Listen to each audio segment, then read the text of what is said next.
Hey, what's up guys, Steve from Cult of Mac here, and today I thought I'd do something a little bit different and take you through a tour on what's on my iPhone SE. So let's get started. So just before anyone asks, I am using the sticky case from Xfida on my iPhone SE. It's one I had lying around for my iPhone 5S days, but it's a lovely case. It's got a really nice soft rubberized feel on it. I also covered a product from Xfida the other day, so make sure to check that out on the channel as well. So let's get right into it. Unlocking my screen, you can see that I keep everything pretty much stock. I've then got the YouTube app because I am constantly watching YouTube videos when I'm not making them. I've got the standard Twitter client. I have tried other Twitter clients in the past, like Tweetbot and things like that, but I'm not the biggest tweeter out there, so it doesn't really matter to me that much.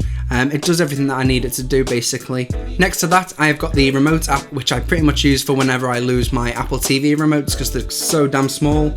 I've got two Apple TVs. I've got the third generation down in my cinema room to watch movies on that I play through iTunes. And then I have also got the latest Apple TV with the Siri remote in my living room. And it's just great for when I've got friends around because it's got all the games on it and things like that. So it makes more sense for that one to be in my living room. Then down below, I've got the LifeFix app, which I love. I've got these LifeFix bulbs dotted about the house. Here's one in my office just behind me. So I can control the light from my phone.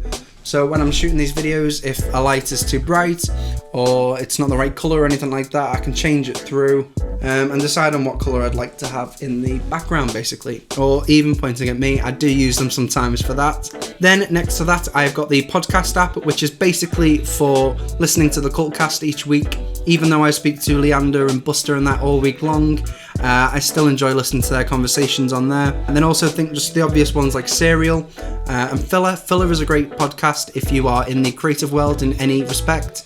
And they've got great interviews from all different people in all different walks of life. Then I have got Slack, which is what we use to communicate on Cult of Mac, because we're dotted all around the world in different time zones. So it's just a really great app to speak to each other, and it's what I get requests for videos from the Cult of Mac team and photos and things like that. Across the bottom, got the three apps I use the most: Calls, Text, and Safari. Again, tried other browsers. I like Safari. It syncs up to my iMac and my MacBook, so it works perfectly for me. I've only got the 16 gig iPhone SE. I tend to buy 16 gig iPhones purely because it's the cheapest one of the lot, and I tend to sell them and upgrade them very often, so it just makes the most financial sense. Plus, I never really fill them up that much. I'm not a big gamer.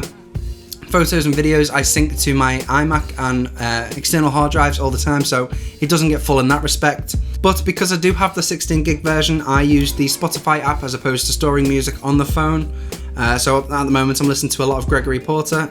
If you're into jazz, you probably know about him already. Then if we move across, you can see that everything has got its place here. I like to keep everything organised. I don't like having apps dotted about. So the first folder is extras, and it's basically everything that Apple won't let me delete. Then I have got my smart applications folder, which is basically all of the apps that work with a separate product. So the first one up, I've got Sky. Sky is my TV and internet provider, so I can record TV shows and view TV shows when I'm on the move using this app. Then I've got Black iPhone. Black iPhone is great if you get a lot of unsolicited calls that have blocked numbers, so call centres and things like that. That will block them out for you. So I've got Libratone. I live and die by Libratone speakers. I love them. So I've got the app to manage them, as I've currently got two. I've then got things like LockSmart and Mac ID, which I've covered on the channel recently. Then I've got my social folder, which started off to house all of the social apps as Facebook and Instagram and Twitter.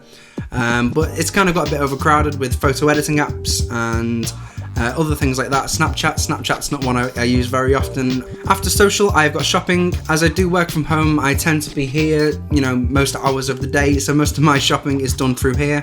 I've got Amazon for all my impulse purchasing, eBay for when I want to sell my old tech, and PayPal for sending money and receiving money. I find that's a great way to easily transfer money about. Then after that, I've got the work folder, which is basically all of the apps I use for Cult of Mac. I've got the YouTube Studio app in there, so I can see how many views my videos are getting right at that minute. I've got Gmail for all of the Cult of Mac emails. I've got the Cult of Mac app.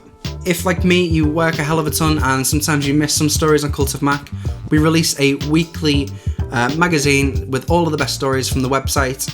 We've upgraded the app recently, so it's all nicely animated, all works well. You get full screen images, so make sure to check that out. I work hard on the magazine covers for you, so hopefully you like them.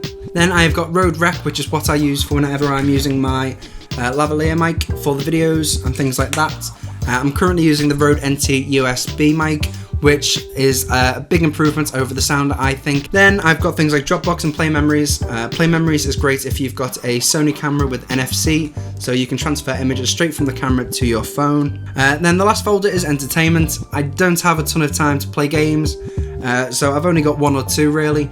Masquerade is a brilliant app for just playing around. My daughter loves this as well, so it tracks your face and it places other things on there. So right now I'm Jimmy Kimmel.